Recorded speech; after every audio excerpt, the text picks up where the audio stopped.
Hi. President, hi. Good to see you. Good to see you How too. are you? Thanks Nice so to much. see you. Thank you. How Thank are you. Thank you for coming. Of course. I'm of well. course. Thank you so much. They want to continue the war, and that's why they postponed, these meetings of decisions and about ceasefire. And it's not about ceasefire in any way. Do you think that Vladimir Putin is trying to manipulate and trick Donald Trump? He definitely wants to trick the US. He's doing everything he can to avoid sanctions, to prevent US and Trump from putting sanctions on him. And if you keep postponing applying sanctions any further, then the Russians will be better prepared. Dom, really good to see you. I mean, I'm really keen to get your sort of takeaway on the interview, which sort of went on for about an hour. He also walked around with me, showed me a bomb site of a government building, a government headquarters in the heart of the city. This was a man who, frankly, looked exhausted, exacerbated, and quite frustrated with the way that things are currently going.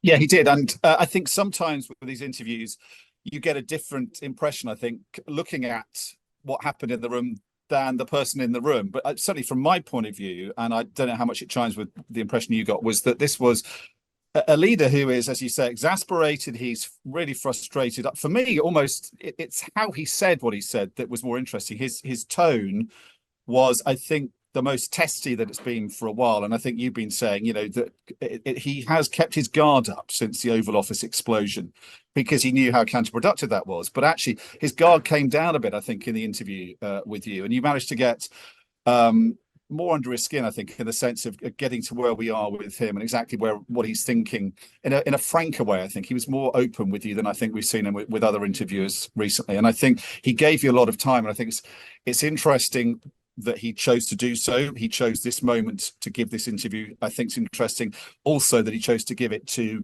you, a presenter from a European news channel. I think he's sending a clear message to the Europeans as much as the Americans that things are pretty bad and he's pretty frustrated.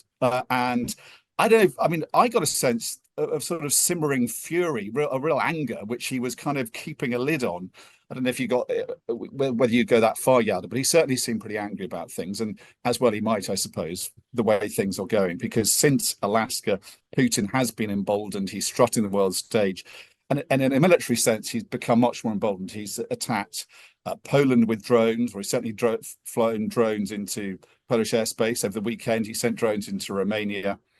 And he's now attacked the government headquarters that you were able to look around with him. I mean, I don't know, from your point of view, how angry is he? And was there a sense as to exactly why he was doing this now, do you think, when either during the interview or afterwards?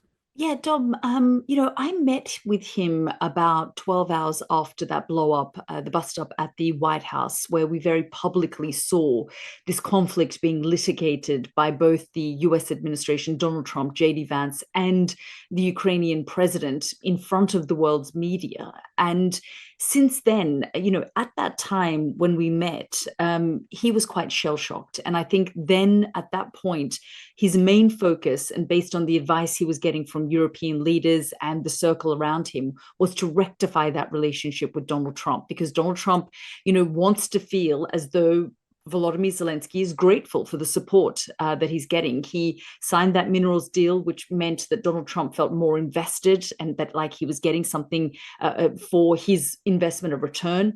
And then, of course, Alaska happened. And I asked him very frankly, did you believe that Alaska was a mistake? And he was sort of fell short of saying, yes, I do think it was a mistake. But he did say, rolling out of the red carpet, giving Vladimir Putin exactly what he wanted, which was that meeting with the American president, getting that photo op, de-isolating him. He said he hasn't paid at all for what he's done. And he was very firm in saying he started this war. He almost said it as slowly as that. In many ways, almost pushing back on this accusation from Donald Trump that somehow Volodymyr Zelenskyy has started this war. And he said, rather than punishing this guy, we've brought him back onto the world stage, which is exactly what Donald Trump, which is exactly what Vladimir Putin wants. And I said to him, well, where do you think this might go now? And he said, well, the message I have, for Donald Trump is that they need to impose these sanctions. They need to give us more weapons. They need to empower us. They need to be tougher with the Russians. And frankly, I think he's saying this because he knows that they're all talking the talk, but frankly, they're not walking the walk. And his frustration seems to be, I mean, almost more with the Europeans. So I get the sense, not just from your interview, but from what Ukrainians have been saying to me, the soundings I got from the government when I was there a few weeks ago, was that they are almost giving up on the Americans, obviously hugely frustrated. There's a football analogy here, isn't there? He's like a captain of a team where he knows the referee is bent and is always siding with the other side, but he can't come out and say that. So his criticism of Trump with you was quite close to the bone, but it was implicit criticism. He couldn't say the Alaska summit was a mistake, but he came pretty close to it. And, he said they need more and they need more quickly. But he said, that he got as close as he could to saying that Putin is playing Trump. He said, that certainly that's what Putin is trying to do. But, I think the frustration is not just with the referee and with the other side. It's also with the fact that the crowd and the authorities are not doing enough to get the referee to change, and the Europeans are not putting enough pressure on Donald Trump, and they're also not filling the vacuum they think the Americans are going to be vacating. And I think, ahead of this state visit, Zelenskyy would like to see leaders like Keir Starmer say to Trump, we keep seeing you saying that you are calling foul on the other side. Then you say you're going to wait another 2 weeks to see what happens. Then you have another conversation with Putin, and then you go back to square one. It's a rinse and repeat kind of routine that we're seeing from Trump, that is hugely frustrating for the Ukrainians, but also they're not seeing the Europeans calling Trump out on this, and they're not seeing the Europeans doing enough to fill that vacuum that they see happening. So, I got the impression that he's also aiming this interview very much at European ears, and particularly at Keir Starmer, hoping that in the sidelines of the state visit, he can put more pressure on Trump to try and get him to be firmer with Vladimir Putin. Yeah, absolutely. I mean, Volodymyr Zelenskyy, we know, is a showman. He's worked in television. He knows how to use the media. He knows how to use language and words. And he more or less reached out to us and said, his office, can you come now? Because they realized, look, Donald Trump is going to be in the UK speaking to Keir Starmer. Ukraine, no doubt, will be somewhere on the agenda. So he wanted his message heard loud and clear in Washington, in London, in Brussels. He wanted to let them know, I'm still here. I'm still fighting this battle, which he believes is on behalf of the Europeans' Western values. He said, we have sacrificed ourselves for freedom. And he said, when I talked about the drone incursion into Poland and Russian drones sort of hovering over Polish skies, he said, maybe we can teach them how to fight this war. Because he said, over the course of the last 3.5 years, we're small, we're nimble, we know how to move quickly, and we've invested massively in these drones. He talked about the different generations of drones. And I've spoken to people within the American intelligence community who have said that intercepted messages within Russia has shown that basically they are living in some kind of drone hell. But the fact of the matter is, when you speak to the Americans and those close to Donald Trump, they will say, this isn't our war. We are helping, but you've got to, Europeans, take charge of this. And one of the biggest sticking points now for the Americans is, why are Europeans buying Russian oil and gas? Why are we the ones sanctioning India and China? Why isn't it the Europeans who are imposing 50 to 100% tariffs on the Chinese? Why should we do it? Why don't you? Yeah. And he's basically saying, and I was told by the Americans, this is Trump calling the bluff of the Europeans. Stop buying their oil, and then we'll also impose the sanctions on Russia. Or that's his latest excuse for doing nothing, isn't it? He seized on the fact that, yes, the Europeans are, astonishingly paying over 20 billion euros a year to the Russians for their hydrocarbons. And I think people listening who don't know that will be staggered by it. They give the Ukrainians 60 billion euros of aid and military support, but they're giving the Russians 20 billion euros of money, which is being used obviously to fund the war effort that is being used to kill Ukrainians. And that is a fundamental problem for the Europeans, and it's a source of enormous frustration for the Ukrainians. So in one sense, Zelensky is grateful that Donald Trump is highlighting that, because he wants to see things move on that. But he's also, saying to you that that is an issue, but that can't be used as an excuse to do nothing now. And, he said to you, Zelensky, didn't he? He said that we still have to have action now. He said, of course, we need to deal with this issue. The Europeans are giving the Russians huge amounts of money, but we've got to have action now. This can't be an excuse to do nothing. And I think the suspicion I have, and I think many observers have, is this is just another kind of excuse that Trump is seizing on for whatever reason. And we can speculate wildly about this, and as we have for a long time now.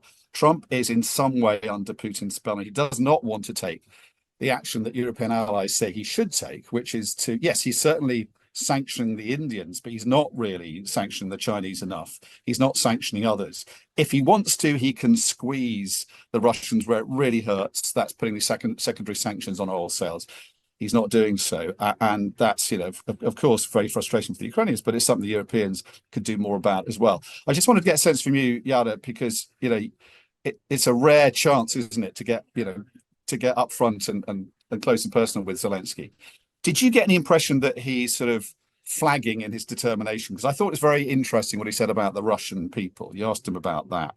And he said, on the one hand, they're kind of, I think he said there's no point sending messages to people who are deaf. And even the young are in that old Soviet mindset. So there's no point in saying much to them. But he said eventually the Russian people will be sorry for what they've done. It's just a question of time. So you get a sense still that he really has that conviction that we've always seen from Zelensky, that he is right. And ultimately, history will prove the Ukrainians right. But did you get any impression he's sort of flagging in that determination? I mean, he looked exhausted, he looked tired. Is he going to see it through, do you think? Or is he beginning to wonder, if this is taking too much of a toll on him? Well, hasn't he come a long way? When we saw those earlier interviews of his 3.5 years ago, where he had that resolve, the mindset that we are going to fight to the end. This is, our nation, who we are as a people is on the line here. And this is beyond the term of a single US president, both for the Russians and the Ukrainians. And they understand each other's mindsets. No one understands Vladimir Putin's mindset the way that the Ukrainians do and Volodymyr Zelensky does. They know that he would steamroll over their entire country in a heartbeat. This isn't just about territory. This is about much more. And this is something that he continues to try and reiterate. He also said to me after he spoke about that message to the Russian people about who they are as Ukrainians, he said, people often ask, why do you want to join the EU? And he said, we are European. We have European values. We fundamentally believe in freedom, and we are fighting that freedom, not just for ourselves, but for everyone else. So I do think that resolve is there. But as you say, in some ways he feels vindicated because he's constantly warning about Russia's president Vladimir Putin and telling the Americans, telling the Europeans, don't trust him. He's trying to manipulate you. On the other hand, I think he's deeply worried, angry, frustrated, because he's saying, hang on a second, it's one of those things where you think, am I going crazy, or is this situation messed up? Where you don't know what is exactly happening. That's the feeling I got here. Yeah, I think that's that sort of sense that the Ukrainians have when you talk to them. Are we going mad? Is this going to go on for another 3.5 years? This president who just at every turn gives the other side the benefit of the doubt, keeps giving the ball back to them, won't make them, won't penalise them for what they've done. And I think, you have that sense of exasperation from the Ukrainians I was with last time round and before, but also this sort of almost a sense of resignation, don't you? That, they've been through so much, they've seen so much. A president who seems to be mad or seems to be biased or seems to be just not doing what everyone tells him he should do, it's just another problem being thrown at them. I mean, there's no sense I have that they're going to throw in the towel, but there is a huge sense of frustration. But that they've seen so much, haven't they? And I guess Zelensky has as well. But he's also increasingly unpopular, isn't he, because of what's happened with the anti-corruption bodies that he tried to sort of move on, and then there was a big protest against that. And I got the impression last time around that he's in trouble politically in some sense. Did you get any sense of that in this interview? Is he worried about that? I think we sort of, because there was so much that we had to speak about, I didn't get a chance to touch on that, but I was keen to say to him, what happened there? What did you get wrong? Why did you Right. go there when you know that those who have come before you, have been tossed out? People have died on the streets fighting for, their values, things like anti-corruption.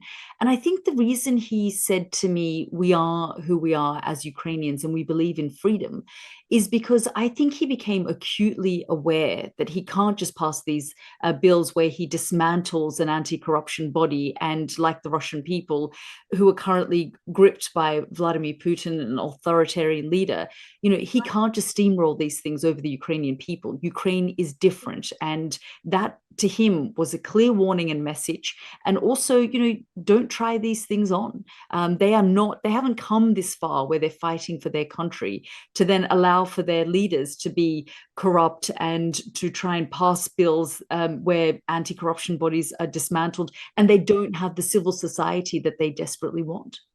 Yeah, but I think people are very frustrated that Zelensky did do that, and mystified by it as well, I think. And I think, one Ukrainian said to me, he's a bit like Churchill. We'll get rid of him when this is over, for whatever he's done to help us during this war and his extraordinary Churchillian, record and achievements. There is growing impatience with him, I think, as well. And I think that's probably fueled by just a frustration as to where the war is going. I mean, they're not in a good place in a military sense, are they? The Russians are beginning now to really get their act together in terms of drones and the way they can use them. We went into a drone factory where they were, openly worried about the Russians getting on top of them with the use of drones. And it's a war that can shift very quickly. If one side gets that tactical edge, then they could really start to move the front line fairly dramatically. And they've got the Chinese and they've got North Koreans lining up behind them as well. So there's a real sense of danger, I think, and jeopardy for the Ukrainians. And that has not really sunk in Washington. I'm not sure it's sunk in Europe either as well. I think there's still the hope amongst Europeans that the Americans will save the day. And the big concern, of course, is that Americans will eventually take military intelligence away from them as well. So, it's still a very worrying direction of travel, I think, in this war. Have you got an impression there that Ukrainians think they're in sort of grave danger? I think it's what they've always said, that ultimately we have no choice. We have to fight for our country. And Volodymyr Zelenskyy said to me, what's extraordinary about this drone warfare, it's a generational warfare where we're talking about, the sixth or seventh generation of these drones. He said every 3 to 6 months they change and they get updated. Just when you start to get your head around one kind of drone, a new system is developed and emerges. And like I said earlier, the Americans have intelligence that this is sort of drone hell, frankly, probably for both sides. And Volodymyr Zelenskyy said, we've learned something out of this from the Russians, and the Russians have learned a lot from us. Right. And frankly, so can our Western allies.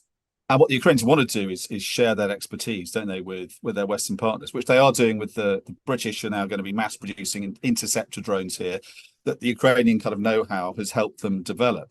But they're saying to the Americans, we can do a lot more of that. And actually, a lot of the American military might is going to be increasingly obsolete. For all their thousands of tanks and fighter jets, and 1.5 million troops, they are increasingly going to be at the mercy of these drones. So that they're frustrated the Americans aren't more prepared to work with them and help on that front as well, I think, particularly on the drones.